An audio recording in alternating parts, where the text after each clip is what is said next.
This is just a miracle that a person like me has been able to varied amount of work. It's just a universal miracle and blessings of the universe. That's all I can say. As you know, the good practice of cinematography or filmmaking, as you are mentioning, the credit should go completely to the Film and Television Institute of India, where I had the fortune to study. The place itself was so inspiring. You did not need much of teaching and much of external help for that matter, because the place itself is so inspiring there. And then you have right company around, and you have libraries, and you have world masters whom you see and admire. It's not only about filmmaking, but you also get exposed to architecture and journalism and art and craft and music. So I would even acting and every other stream of life where you learn to observe. I remember one of the first ever exercise, because I never had any idea about filmmaking per se. I knew films, but I was before joining the FTI, I had come from software background. So I was into coding and programming, which we all are in right now, way back in 1999 actually. The first ever exercise, which I clearly remember even now, it has been almost 20 years, was an observational tour. The observational tour in a Pune city to a mortuary. Means as soon as you get into FTII, and this is the first week, you are getting into this observational tour to a mortuary. That set the tone of the entire course. Yeah, so the practice of keenly observing something, even you are not able to understand, started from there. And that practice as a documentary filmmaker, as a cinematographer, or as a feature filmmaker, I still carry. My eyes are always, or ears are always open. So these three faculties of eyes, ears, and mind, there's a huge coordination going on all the time. You know, one problem that journalism has is that we overlook the mood and the emotions of a story. The reason could be perhaps because we are wanting to be quote unquote objective and neutral. So we think that if we use any thing that has to do with cinematography, for example, any techniques, the piece might become, that video piece might become opinionated. What would you say we should do? What skills do we need to have to be able to capture the mood and the emotions of a story or of a character? The entire filmmaking course or filmmaking journey or journalism journey is about exploration, you know, and I am, even after 15 years of professional practices, I feel that I'm still learning. I'm still learning and letting go of some old values and acquiring some new values. It always happens. Coming to your question, which is non-fiction films, then if you see non-fiction films worldwide, we have to see how the journalism, the storytelling, the documentation which was happening on print, advent of motion picture, camera, when we started recording motion, sound and picture both, was about capturing the moment and capturing the life as it is. That's why beautiful films like Nanook of the North, which was one of the first ever documentary film. It was about an Iceman and his family in Siberia. If you see, they followed a simple filmmaking tool. How do we capture the atmosphere? And how do we capture characters? These two aspects are very, very important in any storytelling format. The number one is the landscape where the story is happening. And then you have to, the question number two is with whom it is happening. And then you have to ask the third question, how it is happening.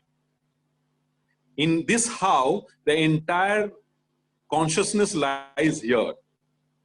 Because when you ask how, your own personal judgments, belief systems, gaze, how you're looking at it, what is that appealing to you comes into picture. There,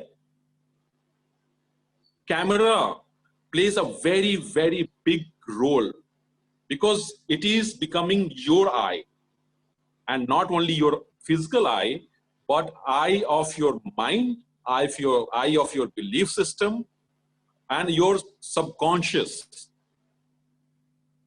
You know, it is very, very powerful.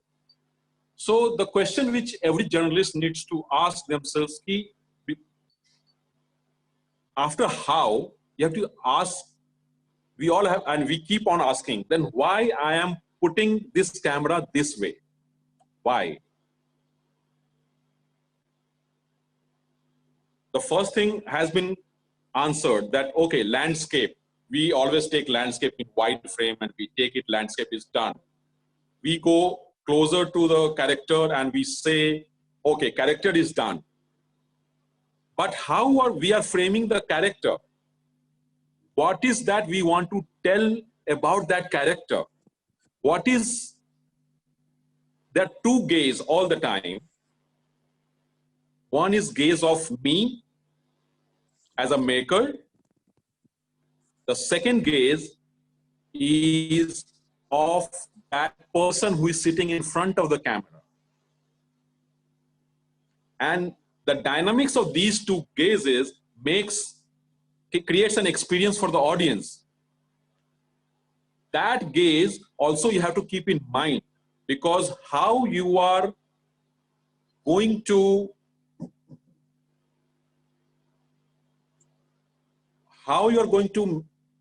make them hear and see that character in what perspective and what is that experience you want to create for him.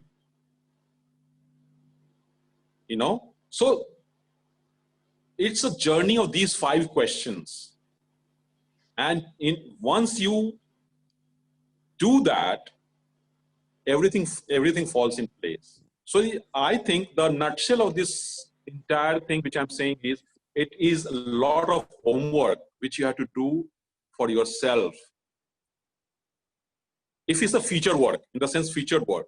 But when it comes to live, like the news channel work, then also your self-training, or you get trained somewhere about these aspects which I just spoken, then you have to start practicing it on the ground. And then it becomes a part of consciousness. You automatically place camera in that way. You automatically distance yourself that way. You automatically go close to the character that way. So whatever non-fiction we are seeing on Netflix or Amazon Prime, they are following a very good cinematic language,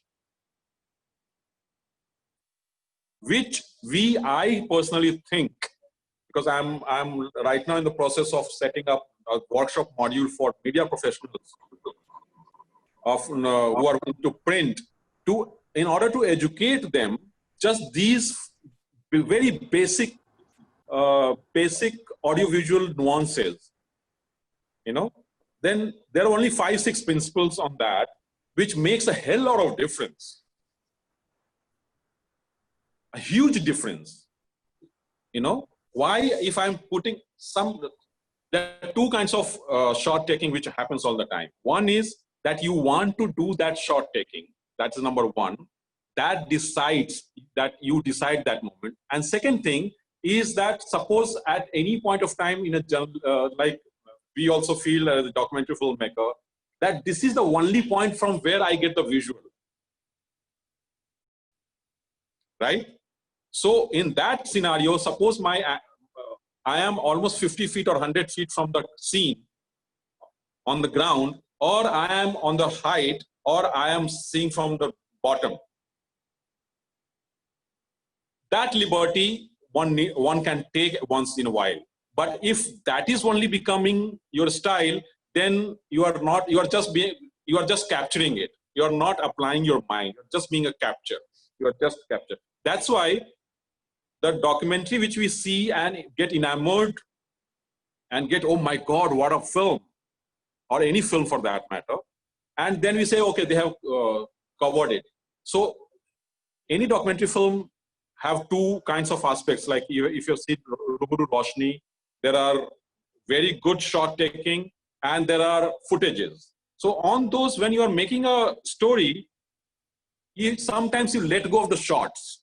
Finally, what experience you create, that becomes paramount. This is my small experience, that people want to be heard.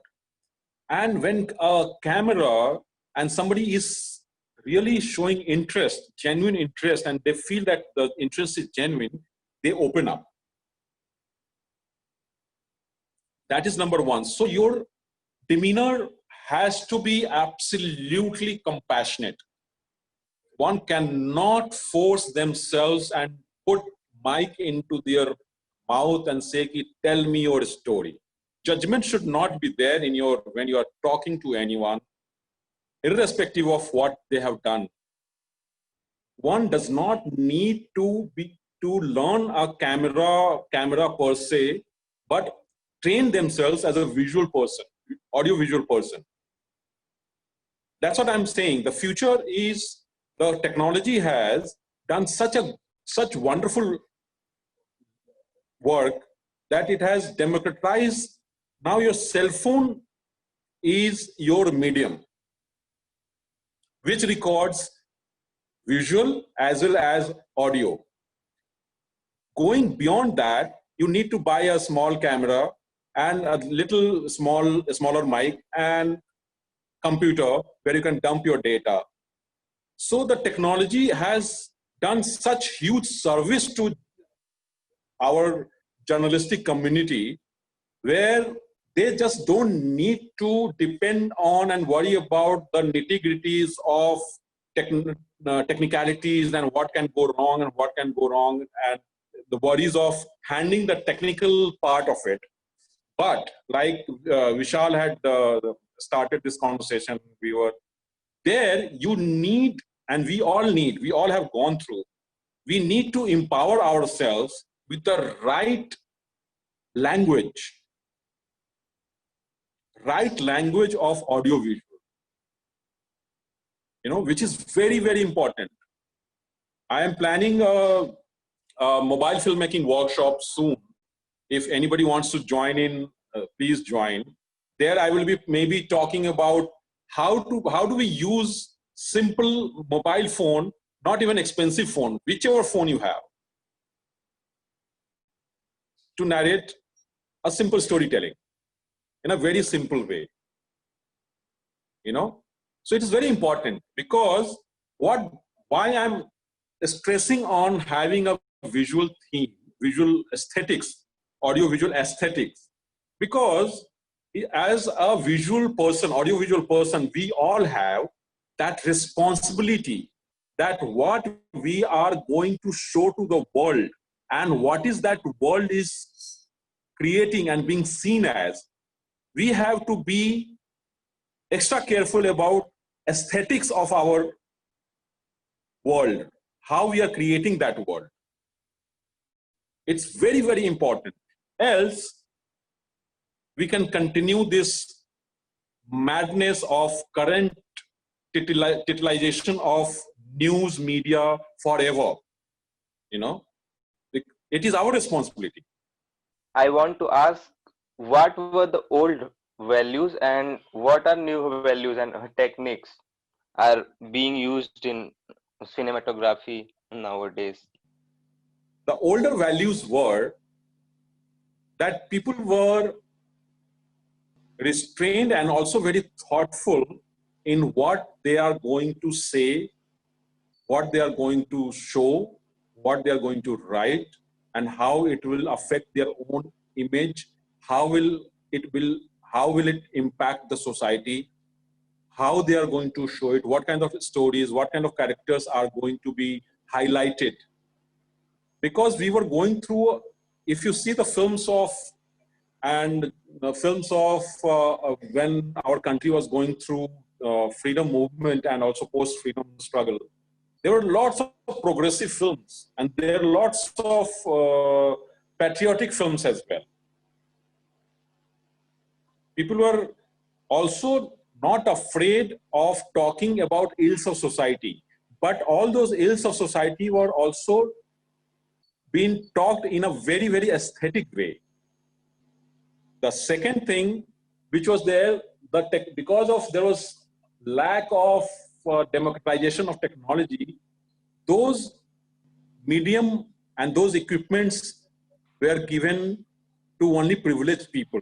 They were really taken as highly privileged who were into films or who were into journalism, who were into print, who were having a photojournalist. They were highly valued. They were respected members of society and which drive the consciousness of society, you know. And we also used to revere those icons, and they had social responsibility to live up to those expectations as well. Though I'm a big admirer of technology, what technology has done as well, technology has given power to everyone to tell their story, tell their narrative, tell their point of view, and everybody is right about their point of view. There is no filtration. I have a mobile phone, I have selfie camera in my hand. I don't need anybody to record it. I don't need anyone else. I just record my point of view at that moment in time without thinking too much, because I have to make a video for my audience. That is number one. But I also have to create a new audience. Earlier, the business used to happen and business used to run by someone else, and creative used to be run by someone else, and there was a dialogue between these two people. Now that dialogue has gone. Now it has only become about business. This is one big problem which has been created by democratization of technology. So I have a very cliche question. Sorry for asking this question. Have it been a time when somebody disagreed with your artistic vision? Like you thought, ki, I'll shoot this angle and it'll look good, but the other person is like, you should do some around. Usually, as a journalist, we work in team, like a small team, like it's team of 2, and we edit our video ourselves. Sometimes I think this will look good, and a partner is like, you should do that. So how do you convince the other person and bring the other person on board? Any kind of story narrative, storytelling is a collaborative process. Nobody is right and nobody is wrong. If you are working alone, you can do what you want. Like, then it becomes like a painting. I want to create this painting my way, or I want to write this poetry this way. But when you're working in team, it is the dialogue. It is the combination of these two people and accommodation of these 2 or 2, 3, 4 people. That's why brainstorming sessions are required and preempt that these are the scenarios. But many times what happens, we come on the location and then we don't have time to preempt the things and prepare. That time, I would suggest that include both the point of views. Because when you edit, both the point of view makes sense. Um, I wanted to ask if you think, Mr. Bhushan, that cinema had any. I mean, I think there are clear advantages, but what do you think are the biggest advantages that cinema has over journalism? And I mean, in terms of the limited formats that sometimes journalists have to deal with. So, say for example, how would a very minimalist video compare to a very minimalist nonfiction short film, for instance? What, how much more can you experiment, or do you think journalists are a bit limited in how much they can do, and or how ambitious can you be? Can you give any examples of any works that we should look at? Their lines of cinema and the journalism are blurring. It's already blurred. Actually, I say that both have become almost intertwined. Why, I will tell you. Cinema is an audiovisual medium. Journalism used to be a print medium. Cinema has always followed audiovisual. Now, because technology has driven and the print is almost on the way out. I'm sorry I'm saying this because I'm feeling it. Now, why I'm saying, so the power of audiovisual medium is in hands of journalists as well. They can drive the agenda. Now they are not dependent on technologies which was external. Now technology is in your hand. Camera is in your hand. Mic is in your hand. Now the intertwine has already happened. Cinema always, most of the cinema earlier, when we started, there was a big movement of minimalistic cinema. That's when the new wave of Indian cinema, French Renaissance, American New Wave, and stuff like that started. Now, because of technology, you guys, the journalist guys, are able to and will be able to drive your story the way you want. All you need is little orientation and little knowledge to empower yourself in cinematic tools and cinematic storytelling. What do you mean by cinematic storytelling? Is language of camera, because it has been a practice, because cinema has been there with us almost 150 years. The audiovisual medium has already been there 150 years. So it has gotten into it has become part of our subconscious. So journalists as a community should come together, and it's a very good thing which Vishal is doing right now, StoriesAsia, because this is the future. Audio-visual storytelling is the future. You don't need much paraphernalia. You just need small equipment and a small edit setup, and you're filmmakers, you're video makers, you're vloggers. But do you think that without access to very high tech, or I mean, if something is not really high quality, do you think it's a matter of time before the audiences get divided and sort of start looking at only things which look really good and well produced and well finished, which is expensive and time consuming? And do you think journalism can make that kind of crossover? Very much so. Audience are not interested in high value filmmaking. Let me tell you,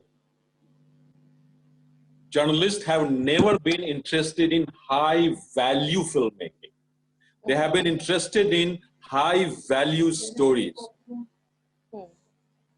And if you see today's stories for last 5 years, what are the films which has come out? All are realistic films. Most of the films which is getting driven are realistic films. As a journalist, you have already got access to those stories.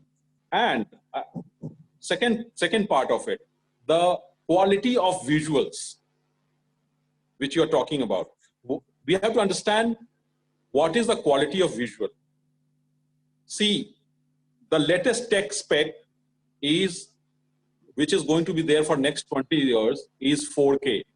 4K and high def is going to be its future for next 20 years. Cinema is talking about 12K. Cinema is talking about projection. Cinema is talking about many other things, but that is fictionalized. Journalism is not about fiction stories, right? As I understand. Yeah, ideally. Because you are dealing with reality and you have small cameras like DSLRs and A7S2 or whatever cameras, good. Only thing which you have to invest in good quality DSLRs or good quality camera, which is not very expensive nowadays. Lenses have become very sharper. The camera equipments have become very sharper.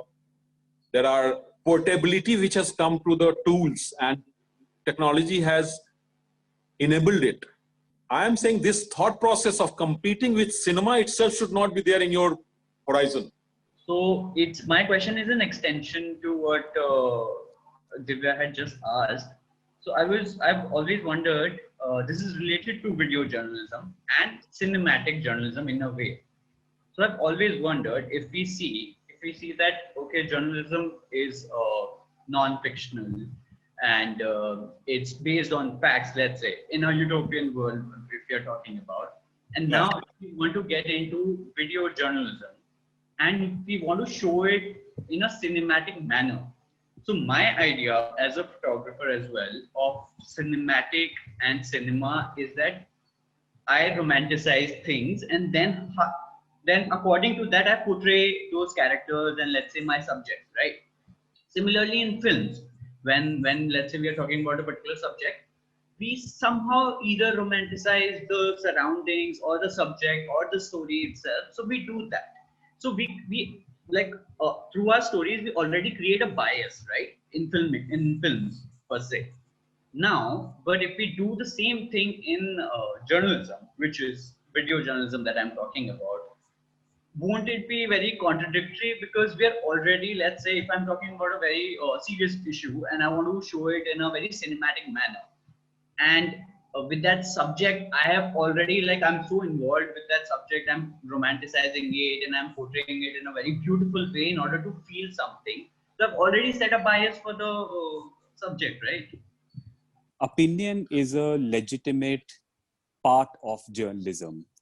And narrative journalism would fall in the category of opinion videos, which the New York Times and the Washington Post have already started featuring. The New York Times calls it opinion documentaries or op-docs.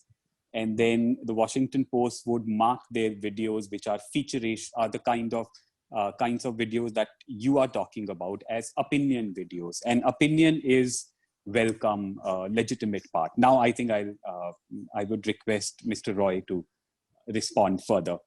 There is a difference between featured and featured work, and which is like a reportage, like real incident reporting. If you're going for featured work, you're definitely going with a point of view. You want to create that point of view because it is your point of view. This is what you want to show. And in that, you are very upfront about it. You're not hiding your intentions. Problem becomes when you are hiding your intentions.